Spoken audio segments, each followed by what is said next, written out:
time. Let me start off by saying I want to appreciate everyone who is here. I'll get to the conveners a bit later, but I want to appreciate all the speakers that have been here today. I believe that this has been for me. This conference has been for me. I have been so impacted. I didn't think going to, a young women's conference would shape me like this. I feel jealous. I feel jealous because you guys are getting such great stuff. You don't even understand. There are people who pay to see these people, like incredible amounts of money. You had the MD of Barclays here, a Forbes winning woman, 450 kwacha. Be serious, okay?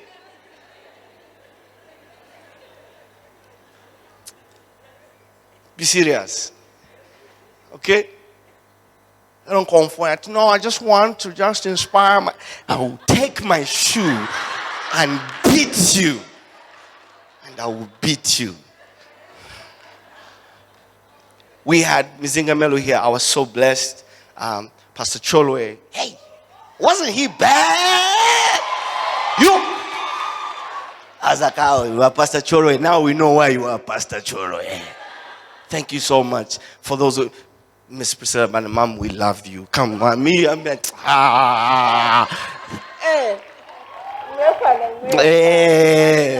marshlands. I come against the spirit of marshlands in your life. Every marshland died by fire.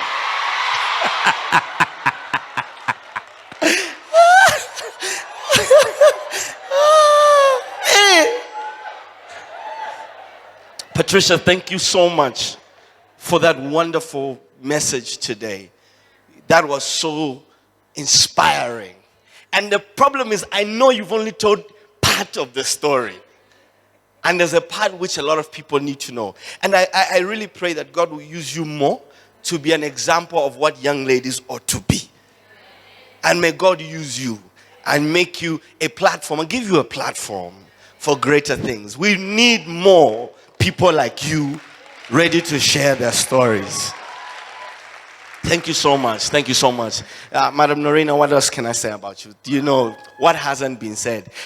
I feel like I was also a victim. She also just said in my office, so Pastor, what are you doing on the 22nd?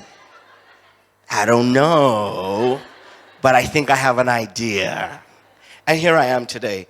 And I just want to say thank you so much for this vision. This vision. Can I tell you the truth? You see, it's easy to look on the outside and just criticize and just say, oh, they just meet, they just have groups and tell stories to one another. Some of you were those haters. You're here. You are here. But we thank God for deliverance.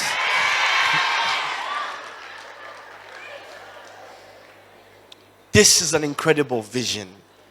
This is an incredible vision. And I celebrate you. I said the same thing to Pastor Gladys. I'm so glad she's here, Mom. Love you so much. Because I said this vision is amazing. This vision is so amazing.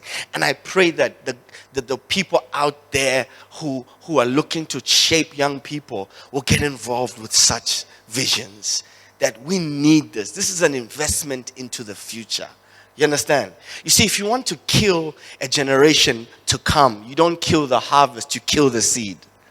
If you can stop people from planting the seed, you can stop future harvests. It's a matter of time before the current harvest runs out. And we have to plant the seeds, which are you guys, to blossom at the time when we need it. So that's why this is an incredible investment. And the wonderful thing about seed is that when it's planted, what comes forth is way much more than what went into the ground. I came to preach to somebody in this place that the way you come out of this place will be so much more than how you came in. Amen. I gotta watch out that I'm not in church. Kutini Kashani. Also, I'm from Copper Belt. Is it the other way? Kopala in the pew? In the building. In the building.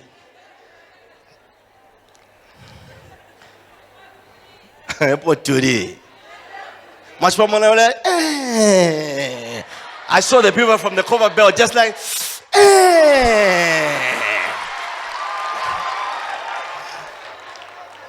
I don't know what time we have to dance so much in the copper belt with as hard as things may be. But we always come up with a new dance, eh? My name is Mpangwe Mutwale. Other people call me Pastor Mpangwe, Pastor Pee-wee. Hey, what's happening? Okay. And I just want to start off by saying a bit about who I am. First of all, I'm a believer. My faith drives me. That's who I am.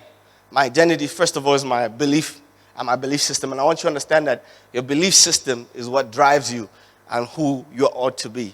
I'm a husband to a beautiful wife by the name of Ivy. She's the most beautifulest. If you refuse, may God cancel your sight. Whatever. She's beautiful. I am also a preacher. I lead a church in Ndola called Mount Zion Christian Center Ndola. I have some of my girls here as well. Yeah, they're here as well. So I believe so much in this vision. And when KUPES is being held in Ndola, it's usually held at our church. And I want to say this publicly for Madam Marina, as always, that as long as we are in Ndola, you have a venue. You have a venue. For as long as we are in Ndola, I will pledge our church as a venue for free.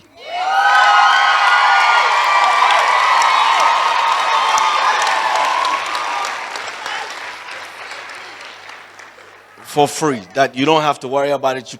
You just rest assured that you have a place where you can meet. So I'm a preacher. On top of that, I currently serve as a banker. I work as a banker at First National Bank.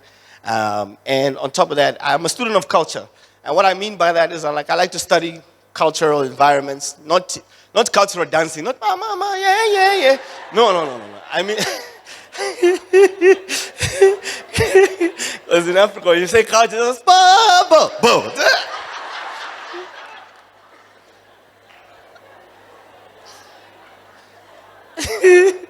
Student of culture, and I'm passionate about helping young people convert potential into possibilities. That's really what I'm passionate about, helping young people convert potential into possibilities. Because there are a lot of young people with potential, but potential never changes anything. Only when potential is converted into possibilities do things begin to change. So every young person is born and has an innate potential and possibility, and capabilities. But really, what we have to do is convert that potential into possibilities. So my subject today is called, Are You Ready to Be a Game Changer? I want you to look at somebody and tell them, I hope you're ready. Okay, now look at the other person and tell them, I really hope you are ready. Now, I want you to start off by thinking about impossible, okay? Because the whole point of game changers is people who deal with things that seem impossible. Many years ago, what we were able to do here, host a conference for young ladies, seemed impossible. Let alone young women willing to pay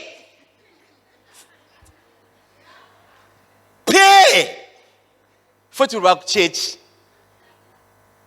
Young people, if there's no food, no transport.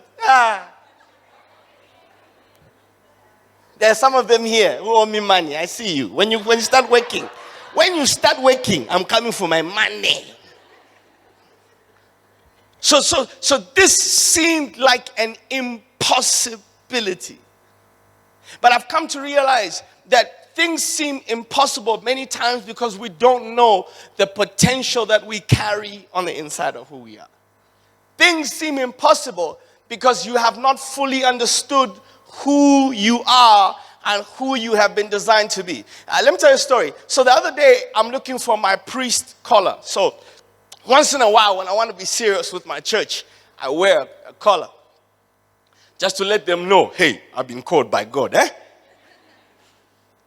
Because, those are jokes. People can take it seriously. So, I was looking for my collar, and the lady who stays with us, our home helper, wonderful lady, she didn't understand what the collar was. She thought it was one of those things which come with a share. So I'm looking for the collar, only to be told, Navaposa. At that point, I had to intercede for her life and pray for the Lord to forgive me for the things that I felt like saying to her. But I realized one thing. She just didn't know. You know when they say that what you don't know won't hurt you? It's a lie. What you don't know is killing you. What you don't know is limiting you. Your knowledge of a sickness in the body does not stop the sickness from being there.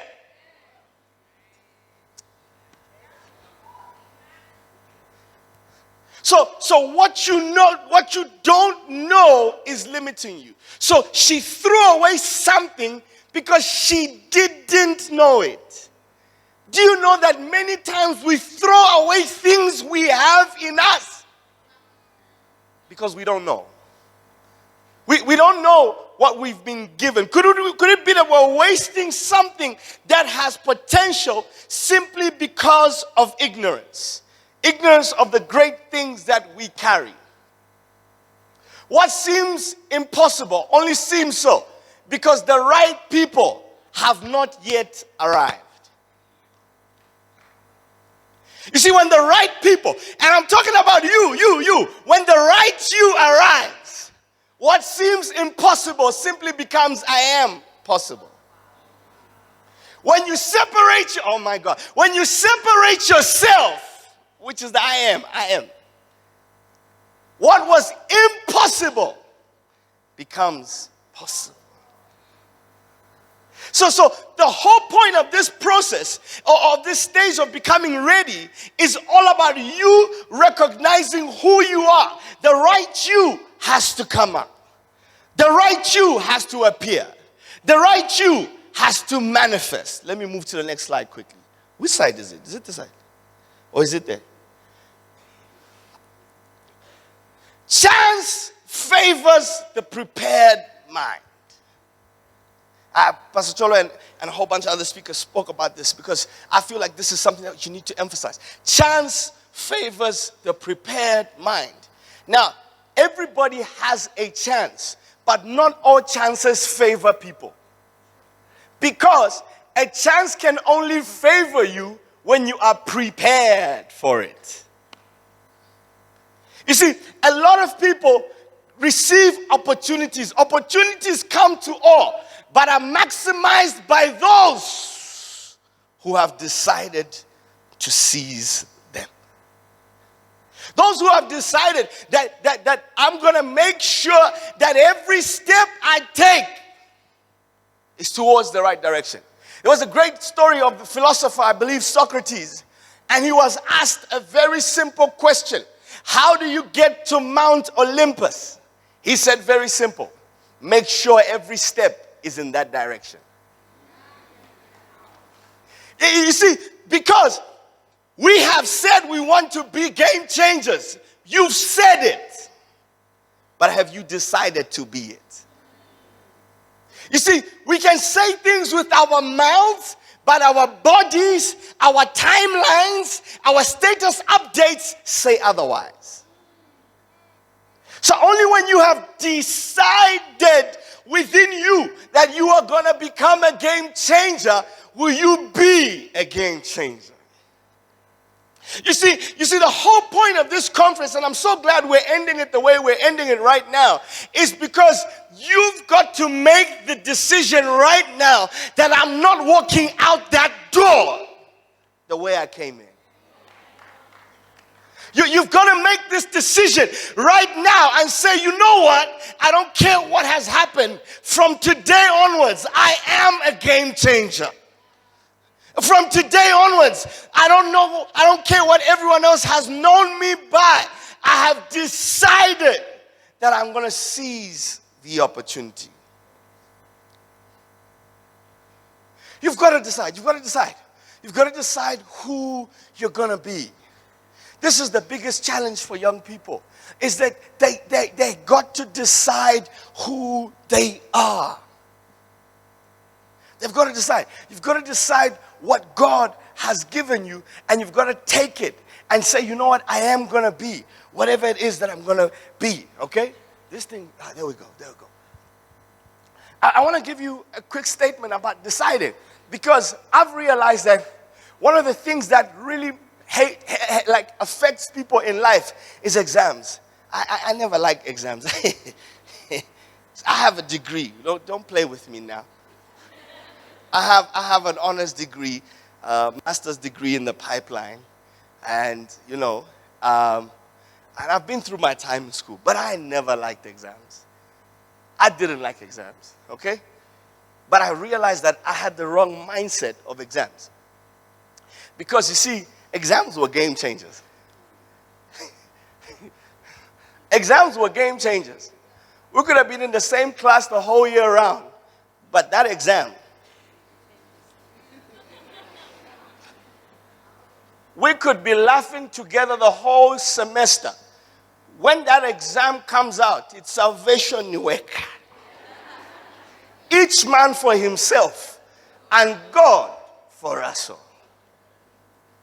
You see, those who hate exams are on the other side of the success equation. Because exams are not there to fail you. They're there to qualify you. You see, our mindset has been wrong all along to hate exams. But really and truly, exams were instituted not to fail us. They were instituted to what? To qualify us. So you become a game changer by the exams that you have gone through. So quit trying to hope for an easy life, because you have no qualifications as a game changer. Your qualifications will be the challenges and the impossibilities that you went through. So what? Nobody paid your school fees. Your story is not complete there. It will be complete when you get through school, you graduate, you become top student, you get a good job, and people will see the game changer in you because of the exams that you had to go through. So what? He dumped you. Idiot. He's too foolish. Get out of my head. That time I told my wife, I say, I thank God for the idiot who left you. Please give me his number. I appreciate him. I appreciate him. When I see him, I'm like, idiot.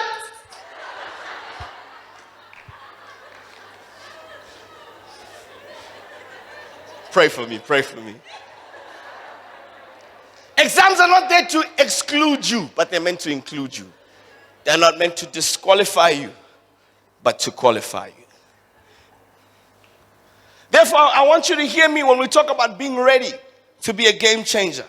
And I want you to hear this fundamental principle that we need to hear today. Success is not an event. Success is a process. It's not an event. It's not an event. You see, that's why people fail to adjust with the next stages of your life. You get a degree and you're like, I made it. And then after you get a degree, they'll say, well, now you're unemployed. Because a degree is only entry into unemployment.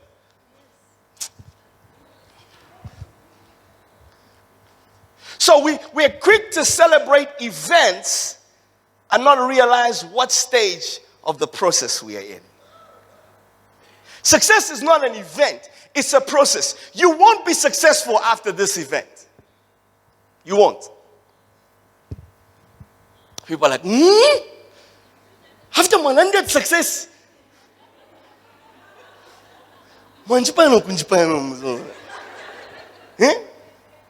you won't be. You won't be successful. But you will decide to begin the success process. You will decide. You will decide today that I will begin the process to success. Because success is not an event. It is a process. And this is something that you and I must begin to understand. That every stage of our lives, success is not an event. It is a process. I want to talk quickly about the process. The purpose of the process is for you and I to think who and not what. Who am I supposed to be? Not what am I supposed to have. Because a lot of us here have gauged success by what we think we should have. My friend has a car. You are fairy as my parents. I'm eating Suzuki, Mitsubishi. I am an anti-killer.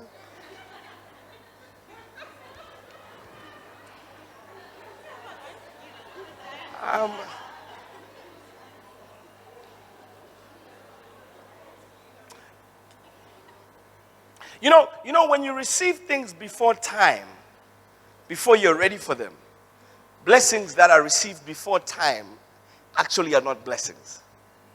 They are curses. Let me tell you a story. I like stories. I tell stories from my real life. In 2006, I graduated from the University of Rhodes University, and I came to start working. And in my first year, I left my father's house, moved here, lived with my uncle for about 3 months, and I was like, Uncle, you're killing my vibe. You know, I love you, Uncle, but you're killing my flow. I need my space.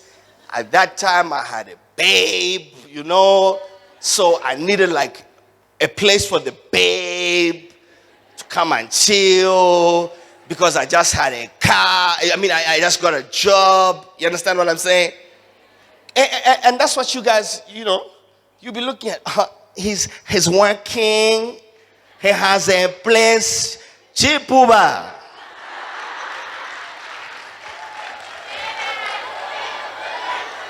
Because you don't think who is he. You think what does he have?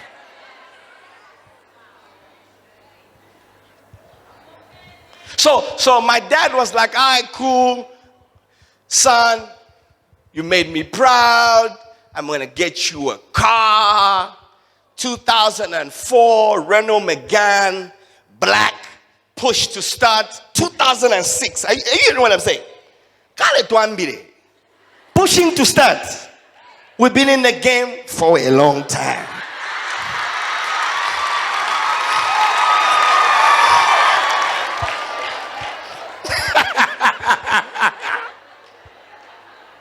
People are like, what church is he from? I'm not sure either. I'm not sure. No, listen, cool. So I had a push to start, right? Dad bought me a push to start. Rolling. Picture me rolling. On a Sunday. Went to arcades for no reason. See somebody. You know what I'm saying?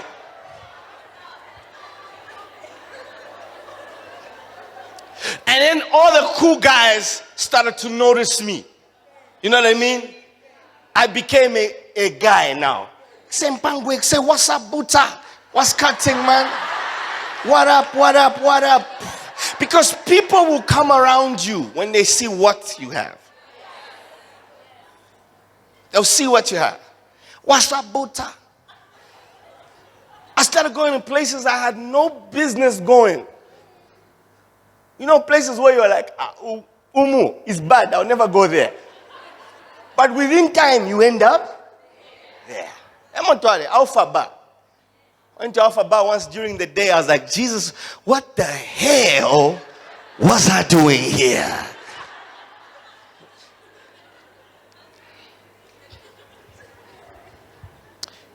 In 6 months of my father buying me a new car, I was in an almost fatal accident. I crashed his car.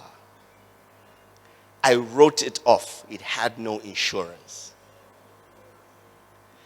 That car cost about $20,000. You see, because I wasn't ready for it. See, all of you guys are talking about, no, I want to be here, mogul, business. Are you ready? You are failing to pay back Airtel their money.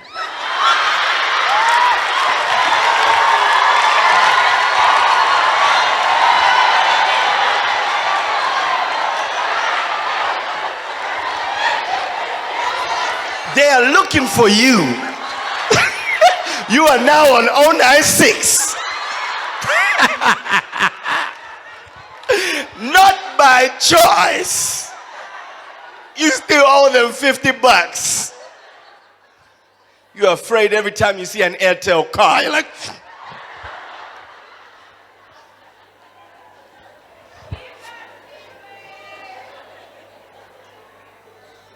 listen, it's not about what everybody needs. This process is about what do you need. So I'm here today, and I want to say, I don't know what it is that everybody needs here from this conference. The question is, what do you need? What character do you need to develop? What skills do you need to develop? What challenges do you need to develop? What kind of thought process do you need to begin to develop? Because the whole purpose of this is process. We are processing you to become game changers. I need 3 people. Come quickly. I got 10 minutes.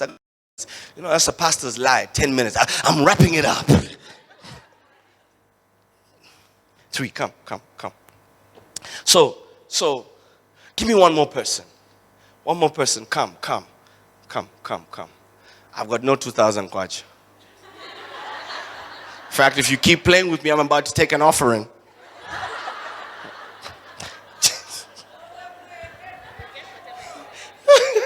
Stand here. All of you face her. So,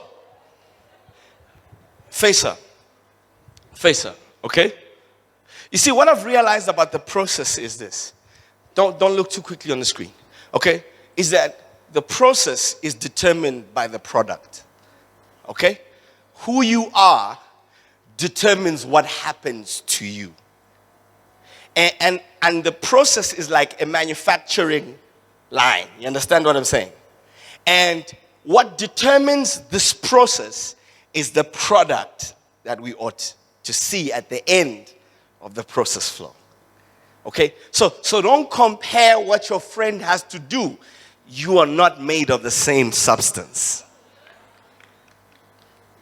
You do not carry the same end result. So your process is your purpose. Your process is based on your purpose and your product. Stand here. So she's the end product. We want to see her at the end. And everybody goes through the process. You see, the beautiful thing about the process is it's not a function of time.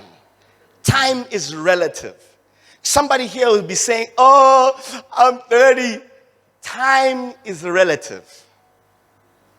God used Abraham in his 90s.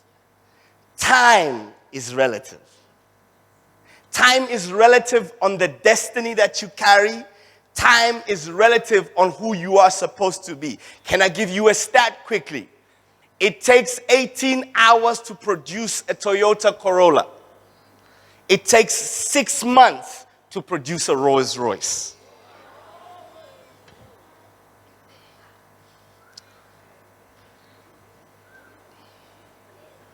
So are you mass produced or are you quality? So don't be too quick to say, hey, my friend, they graduated before me. My mother died, and now I have to work and come out of school.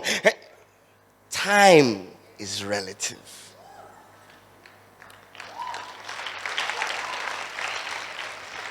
Who says just because you have to work to support yourself that you won't make it through? Or that you will be any less intelligent at the end of this process? Because time is relative. So, the product at the end determines the time that you go through in the process. Are we together? So, an easy product will go out quickly. A more complex product requires a slightly longer process flow. Now, this is what I want you to understand. The process flow is not just about going through the process. It's about experiencing the change along the way. You get me, right? So how you start here could be scrap. At this stage, you could be doors, if we're talking about a car. At this stage, you could be a door and engine. You understand what I'm saying?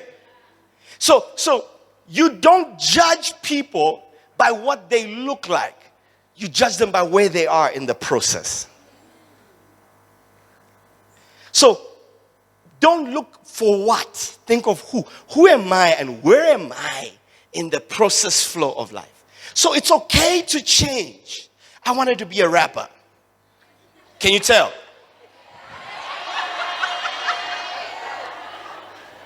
I wanted to be a musician. I wanted to be so many things. And I ended up a pastor. Who knew I'd be speaking to girls as a pastor?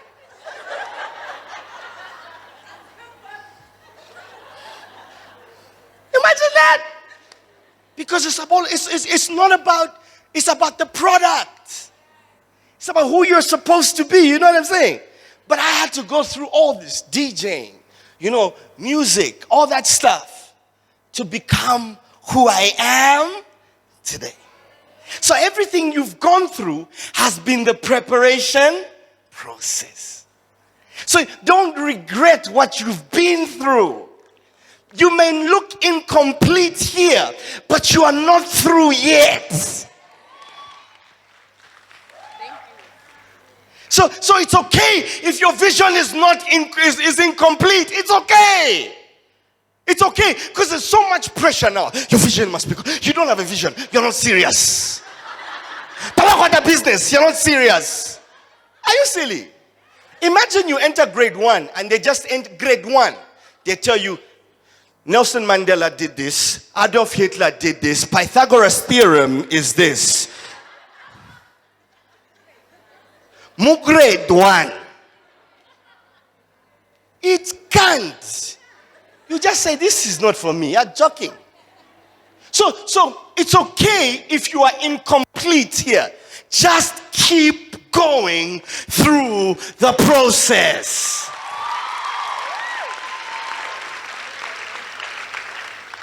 Time is relative. I also want to tell you that at this place, don't be concerned about what you look like. Because let me tell you something. When you are in the middle and in the process, always keep your eyes focused on who you want to be and be able to speak back to who you used to be. You get me, right?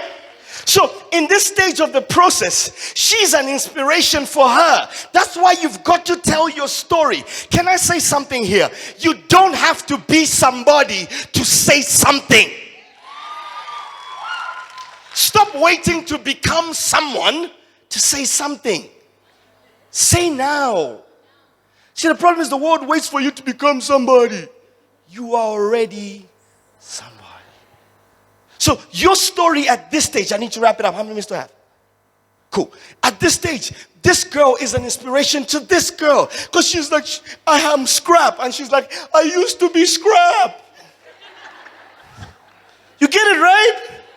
So this is important. So this is a process. You are inspiring one another because you are all at different stages of the process. Don't disregard where you used to be.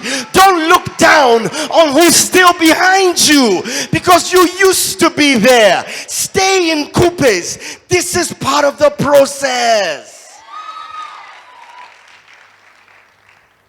And at this stage, don't downplay what you have. Stay there. Don't run away. Okay. Hello. Got 2 minutes. I want to end with this part about torchbearers. You know, as game changers, I believe game changing is not just playing the rules, but changing the sport completely. Sometimes we look at changing the game as just influencing the current game. Sometimes it's also changing the game completely. Like playing a completely different sport. Most of the great sports actually emanated from another sport. For example, basketball came out of football. So some guy was playing football and just said, I'm sick of this. Picked up the ball. Said, I'm tired of kicking. We're going to start shooting. So, can I tell you something? At each stage, you can change the form of the game. You can change the form of the game when you're in the process. Let me say this part. Don't downplay the little skill that you have right now. Here's the problem. People are more in love with the concept of who they are rather than the reality of who they were made to be. People are in love with the concepts. You know, some of you want to be lawyers. You ain't read a book in your life.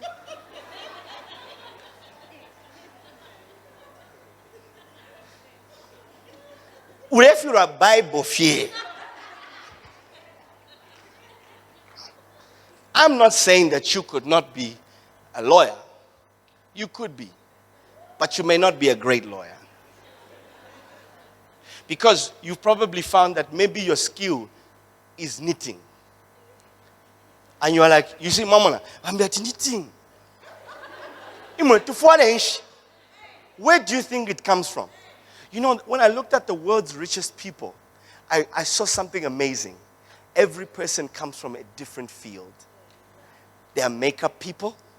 They are IT people. They are food people. You know, they are professionals. Because every field offers equal opportunity for greatness. Every field. Every field offers equal opportunity for greatness. I need to wrap this up. So don't discount what you have with you.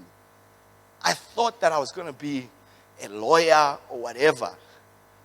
And I fought this for the longest time to realize that my gift was speaking. That girl who says, I speak, where is she? MC. Do you MC? You have a bright future. I recognize a good voice a mile away. You have a bright future. Do you know that I thought that my gift was everything else except speaking and people? And I ran away from that gift because I didn't recognize where I was in the process. And I thought, no, to be serious, I need to be a financial sunshine guru. I'm not saying that that's not okay. It's okay. But don't discount the little thing that you think is minute. Because you can kill giants simply with a sling and stones. Because Saul wanted to give David his armory. Because he thought, David cannot fight except using my armory. And David said, I will defeat this giant with what I know. Newsflash, you already know what you're supposed to be doing. You have just not put it through the process. You've not allowed yourself to become a game changer. Use it. Use that little gift. You know, when I was getting married, I asked the guy to take pictures for me. I was like, how much? He said, 5,000. Said to take a picture. Mpelechi kamere chochini. Take them myself. 5 years ago, 6 years ago, we didn't have professional photographers. We had very few. We had photo studios. The game changed. Now we have photographers. People who are making a living out of photography. What they said you couldn't live from, they are living through. You understand what I'm saying? In 2017, YouTube has over 2.5 billion active users who watch YouTube. Who's on YouTube here every day? No, it's okay. They're here. Don't hide. I'm here. I'm there every day. The rest of you who? The devil is a lie. You know you lie. The top YouTube bloggers in 2017 made a combined income of over $100 million from YouTube blogging in 2017. 10 of them made over $100 million from taking a camera. I say, hey everybody, I want to tell you about my makeup. They got paid. The game has changed. What they said was impossible is now possible. We're living in one of the greatest technological advancement eras. You don't even need to be on TV. You have Facebook. You can make TV.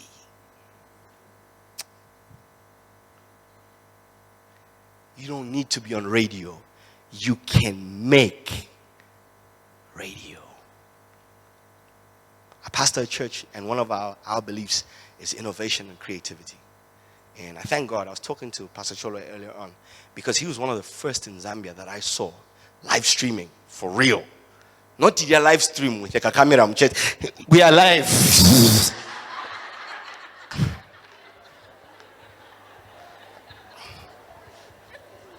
I'm not saying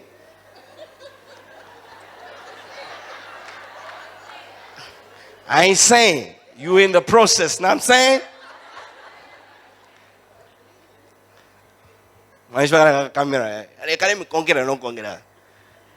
Uri phone is even agreeing. Amen, man of God. Iwe. We want to hear. He went through it. And when he did it, I said the game has changed. If he can do it, I can do it. So I thank God for the torchbearers who are going ahead and breaking ground into the impossible. Because chance favors the prepared mind. I want to end off by simply saying this, beloved. Let's be great. Thank you.